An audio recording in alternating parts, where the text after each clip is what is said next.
મિત્રો, આજે ખરેખર દુઃખદ ઘટના ઉપર જ્યારે જશ્ન મનાવાતું હોય ત્યારે ખરેખર આપણા ગુજરાત માટે, ગુજરાતીઓ માટે એક શરમજનક વાત છે. તમે જો ગુજરાત છે એ વ્યાપારિક છાપ ધરાવે છે, શાંતિપ્રિય છે, સુસંસ્કૃત રાજ્ય છે.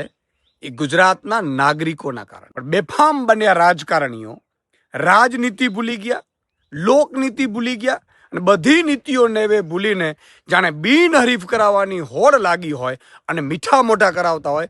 એ ખરેખર લોકતંત્રની હત્યા ઉપર એક મજાક સમાન ઉજવણી છે.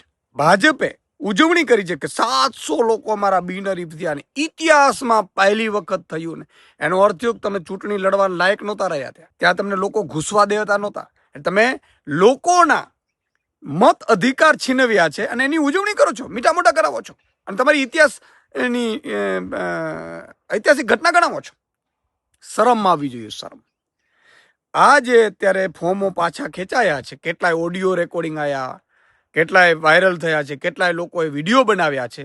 એ જોતા એવું થાય છે કે કોઈને લોભ આપ્યું, કોઈને પ્રલોભન આપ્યું, કોઈને લાલચ આપી, કોઈને અપહરણ કર્યા, કોઈને પોલીસથી ધમકાવીને કરાવડાવ્યા. આ બધી વસ્તુઓ હું એવું કહું છું કે લોકતંત્ર માટે અને આપણા ગુજરાતીઓ માટે લાલ બત્તી સમાન છે. લોકશાહીનો અર્થ શું છે?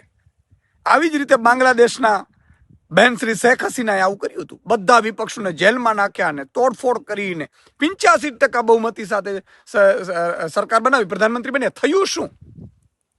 છેલ્લે પ્રજાએ એને ભગાડવા પડ્યા.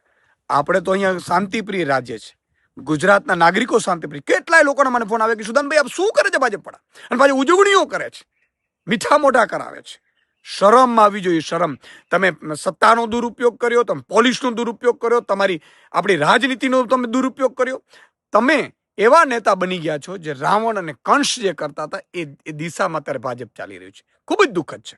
અને ચૂંટણી પંચ મૂક પ્રેક્ષક બન્યું છે. વાહ ભાઈ વાહ, વાહ ચૂંટણી પંચ વાહ. તમારી ફરજ એ હોય, શેષાન સાહેબને યાદ કરો. તમે આ ચૂંટણી પંચમાં એનો ઇતિહાસમાં નામ લખાણું છે. ત્યારે ચૂંટણી પંચ અને કેટલાક કહેવાતા પોલીસ અધિકારીઓ માત્ર ને માત્ર જાણે ભાજપના કાર્યકર્તાઓ આવી રીતે કામ કર્યું હોય એવા જે અહેવાલો સામે આવ્યા છે, એ મને લાગે છે કે આપણા ગુજરાતીઓ માટે, ગુજરાતના નાગરિકો માટે, લોકતંત્ર માટે એ લાલ બત્તી સમાન છે. આજે આપણે લોકતંત્રની હત્યા થઈ છે અને એમાં ઉજવણી ન હોય, પણ ગુજરાતની જનતા બધું જાણે છે. જેને જેને ચૂંટણીનો અધિકાર છીનવ્યો છે એ લોકો જાણે છે. અને હવે જે ચૂંટણી આવવાની છે એમાં પણ ગુજરાતની જનતા પોતાનો મત આપશે, એવું મને પૂરો વિશ્વાસ.